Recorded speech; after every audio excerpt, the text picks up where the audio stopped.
Hi friends, সবাই কেমন আছো?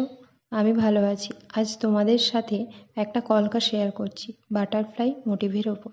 কেমন হয়েছে অবশ্যই জানিও, আর ভালো লাগলে একটা কমেন্ট করো।